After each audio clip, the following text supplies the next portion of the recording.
Bhadrachalam area hospital గత కొంతకాలంగా అనేక ఇబ్బందులు పడతా ఉన్నారు. ఇక్కడ ఉన్న కార్మికులే కాదు, హాస్పిటల్లో ఉన్నటువంటి పేషెంట్లు, ఇతర సామాగ్రి అనేక సమస్యలతో ఇక్కడ గవర్నమెంట్ హాస్పిటల్ గత 10 సంవత్సరాల క్రితం ఏదైతే ఉందో ఆ పద్ధతిని కొనసాగుతా ఉంది. కార్మికులు 5 నెలల బట్టి జీతాలు లేకుండా, కనీసం తిండి లేకుండా ఇబ్బందులు పడుతూ ఈ హాస్పిటల్ శుభ్రం చేయడం జరుగుతూ ఉంది. ఈ అవుట్ సోర్సింగ్ కార్మికులుగా హాస్పిటల్ శానిటేషన్ కార్మికులు, సెక్యూరిటీ గార్డులు, అదేవిధంగా అవుట్ సోర్సింగ్ లో పనిచేసేటువంటి శానిటేషన్ కార్మికులు 5 నెలల బట్టి ఇబ్బందులు పడతా ఉంటే స్థానికంగా ఉన్న ఐడీపీఓ గారిని కలిసి సమ్మె నోటీస్ ఇచ్చి మాకు ఇబ్బంది ఉందాయా, జీతాలు ఇవ్వండి అని అడిగితే నేను జీతాలు వెంటనే తీసుకొస్తానని చెప్పేసి ఫిబ్రవరి నెలలో చెప్పడం జరిగింది. ఫిబ్రవరి నెల ఈ రోజు జూన్ నెలలోకి వచ్చాము. జూన్ 6వ తారీఖు ఈ రోజు ఉన్నాం.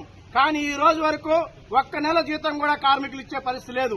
మరి కార్మికులు హాస్పిటల్లో వచ్చే పేషెంట్లు కానివ్వండి, ఇక్కడ మొత్తం హాస్పిటల్ శుభ్రం చేయడం కానివ్వండి, సెక్యూరిటీగా కాపలా ఉండటం కానివ్వండి, పేషెంట్ కేర్ గా పేషెంట్లు చూసుకోవడం కానీ, ఇది ఏమి తిని ఈ కార్మికులు పనిచేస్తారని చెప్పి సిఐటిగా మేము అడుగుతా ఉన్నాం. కొత్త ప్రభుత్వం ఏర్పడింది. గత ప్రభుత్వం అడ్డదారిన ఇక్కడ హాస్పిటల్లో ఉన్నటువంటి రాష్ట్రంలో ఉన్న కాంట్రాక్ట్ కార్మికుల్ని బలిదానం పెట్టి కాంట్రాక్ట్ అడ్డగోలుగా ఇచ్చేశారు. కార్మికులకు వేతనాలు ఎంత ఇస్తుందో అగ్రిమెంట్ కూడా కాకుండా నామమాత్రంగా ఇచ్చారు. ఆ రోజే సిఐటి చర్చల ఫలితంగా కార్మికులకు 13,500 రూపాయలు ఇస్తామని చెప్పేసి హామీ ఇచ్చారు. హామీ ఇచ్చిన దగ్గర నుంచి 3 నెలలు మాత్రమే జీతాలు ఇచ్చి 5 నెలలు అయినా ఈ రోజు వరకు కార్మికులకి జీతాలు ఇవ్వట్లేదు.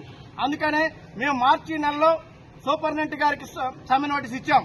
అయ్యా, మా జీతాలు ఇవ్వకపోతే మేము మార్చి నుంచి నెల రోజులు చూసి సమ్మెలోకి పోతామని చెప్పాం.